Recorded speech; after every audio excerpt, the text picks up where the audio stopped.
আন্দোলন করতে গিয়ে কারখানার ভেতরে ঢুকে ব্যাপক ভাঙচুর করা হলো। কাকসার বাঁশকোপা শিল্প তালুকের একটি বেসরকারি ইস্পাত কারখানায় বৃহস্পতিবারের পর শুক্রবার বিক্ষোভ দেখাতে থাকেন স্থানীয়রা। সেই সময় কারখানায় ঢুকে ব্যাপক ভাঙচুর চালানো হয় বলে অভিযোগ। পরিস্থিতি সামাল দিতে পৌঁছয় কাকসা থানার বিশাল পুলিশ বাহিনী।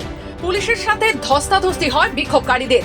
পুলিশ তাদের হঠাতে লাঠিচার্জ করে, এমনটাই অভিযোগ উঠে এসেছে। বৃহস্পতিবার প্রায় 5 ঘন্টা ধরে গ্রামবাসীদের আন্দোলনের জেরে উৎপাদন বন্ধ ছিল কারখানায়। পুলিশ 50 জন বিক্ষোভকারীকে আটক করে পরিস্থিতি সামাল দেয়। গ্রামবাসীদের অভিযোগ, কারখানা তৈরির সময় স্থানীয়দের কাজের প্রতিশ্রুতি দেওয়া হয়েছিল, কিন্তু তা পূরণ করা হচ্ছে না এবং প্রশাসনও কোনো গুরুত্ব দিচ্ছে না।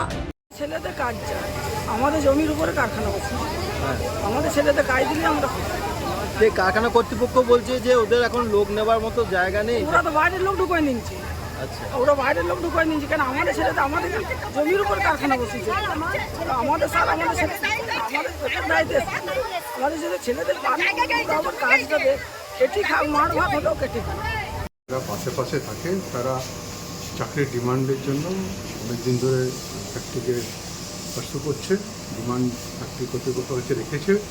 এই নিয়ে ওদের ব্যাপারটা ওরা নিজের ধৈর্য হয়ে যাচ্ছে, তাই জন্য ওরা গণ্ডগোলটা কালকেও ফ্যাক্টরির সামনে কিছুদিন ধরে গণ্ডগোল করছে, সেটা আমরা বুঝিয়ে টুঝিয়ে তাদেরকে সরিয়ে দিয়েছি। আজকে ফ্যাক্টরির ভেতরে ঢুকে গিয়েছিল, ক্রস করার চেষ্টা করছিল, ভাঙচুরও করেছে। ভাঙচুরও মিনিমাম খুব একটা কাজ ঢিল ছড়িয়ে ভেঙে দিয়েছে, কিন্তু তারপর আমরা এসে ওদেরকে বার করে দিই।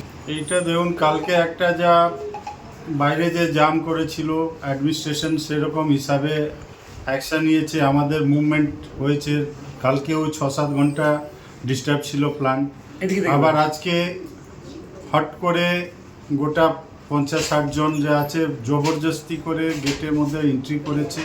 এবার যাকে পাচ্ছে তাকে মারধর করেছে, অফিসের মধ্যে ঢুকে ভাঙচুর করেছে, এমপ্লয়ীদেরকে হ্যাকেল করেছে, অ্যাসল্ট করেছে। This is the very very মানে এরকম একটা সিচুয়েশন চলে গেছে কি আমরা এমপ্লয়ীদের মধ্যে কনফিডেন্স ফেরানো একটা চ্যালেঞ্জিং জিনিস হয়ে গেছে।